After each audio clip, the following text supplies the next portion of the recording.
How's it going, everyone? It's David here, and welcome to a brand new video series. I'm going to be building a park in Planet Coaster 2, which is an awesome amusement park, water park management, sandbox simulation game. If you are a theme park fan, you most likely know this game or most likely have it. Now, it has been a hot minute since I have made a gaming video, but we are now going to begin a brand new project. Let's see if I actually finish one this time. Today, I'm going to begin building a classic traditional amusement park that I am calling Hemlock Hills. And where do a lot of old classic traditional amusement parks get their start? As a trolley park. So I actually got inspiration from this park from this Frontier Workshop creation. Now I'm going to try to be building as much as I can on my own, but if I am using anything off of the workshop, I will make sure to credit here in the video and in the video description. So I wanted to begin this park as guests come in, they have to cross over a city street and some trolley tracks. And on the other side of the trolley tracks will be the main entrance. So I am using this creation from the Frontier Workshop, and I want to create just a linear out and back track. I am using the elevated people mover style ride in the game, and unfortunately you can't use it as a shuttle mode, so I will just have to make some quick turnarounds and make it give the illusion that it is a shuttle mode. And this will be an attraction inside of the park. So once I have this creation down and I have the track on, I wanted to create more or less a walkway. So using some advanced smoothing and some bricks, I made it look like that you are going to be crossing over the trolley tracks without it looking too impeding, and I think it turned out quite well. Now, as a lot of electric trolleys were at the turn of the century, we have to have some power lines, so I had to create these, making these small little wires and telephone-like poles and having it all the way across. And I also need to have an electrical line coming up from the trolley itself. I also added little spark special effects in the wires so it looks like it is sparking electricity as it runs along on the track. And you can definitely notice this here at night. Time to make a little trolley station. Nothing too fancy, so I'm using a lot of aged wood pieces here in the game, making a simple little station with a little destination sign, some lights, and a roof to cover people while they are waiting for the trolley. Okay, so now that this is all done, time to build an entrance.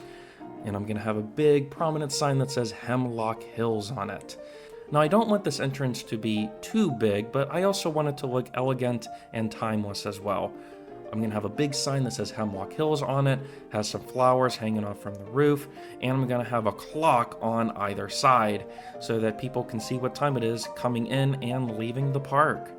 And I am attaching to this entrance on the other side guest services, as well as a little gift kiosk as well, for you to get your needs in coming into the park and grab some gifts whenever you're walking out of the park.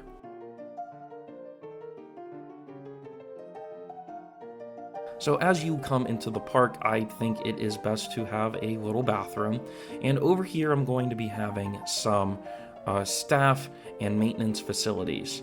Now, I am playing this game in sandbox mode, but I am playing it in a way where you do need to work around with water and power supplies and maintenance and power generators, all that sorts of stuff. You don't need to. I could go into the settings to disable this, but I do like to add a little bit of realism and functionality into my park. So having an all-in-one building and making sure to have a staff designated area and having a little bit of a fenced-in area so that our regular guests won't go in, I think will come out a long way. Now it's time to add some flowers and trees just to spruce it up and make it look nice. So what I want to do is that when guests enter the park, going to have a little midway, and then it's going to come to a T-junction, and there's going to be a more major midway that is perpendicular. I'm thinking along the lines of like how Lagoon is set up, how you enter the park, you have a little bit of a walkway with some gardens and some shops, and then there's the T section that leads off into the main midway where you find a majority of the rides, restaurants, shops, and attractions. And I'm going to have a little divide here on that little mini midway, as I mentioned. And going to add some guest statues. I'm thinking this is very reminiscent to how Waldemere does. They have a bunch of statues of children around the park. And I want to add a little touch of that here at the beginning. Okay, so it looks like we have a good blueprint right here. And when we come in, I'm going to have here off to the left is the park's main dining establishment. This is going to be very similar to how the Parkside Cafe is here at Kennywood, having an old building that might have been formerly a casino or dance hall, but now is a dining establishment as well. Want to have an elevated patio that looks out over the park.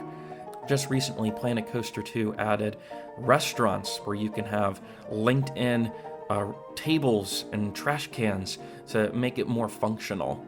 Want to add some canopies here over the patio, as well add some lights in, and putting some finishing touches on. I think this looks good. When you come into the park, it's a nice big old looking structure, and it's also visible too across the trolley tracks and the road.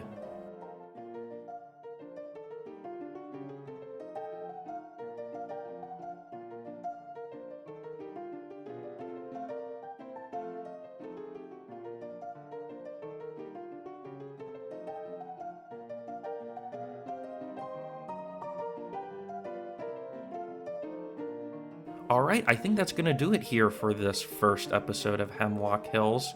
Let me know if you are still interested and want to see more as I continue on this project, and share what you would like to see inside of Hemlock Hills Park. If you enjoyed this video, make sure you like it and subscribe for more gaming and amusement park content. And with that being said, thank you all for riding, and I'll see you next time.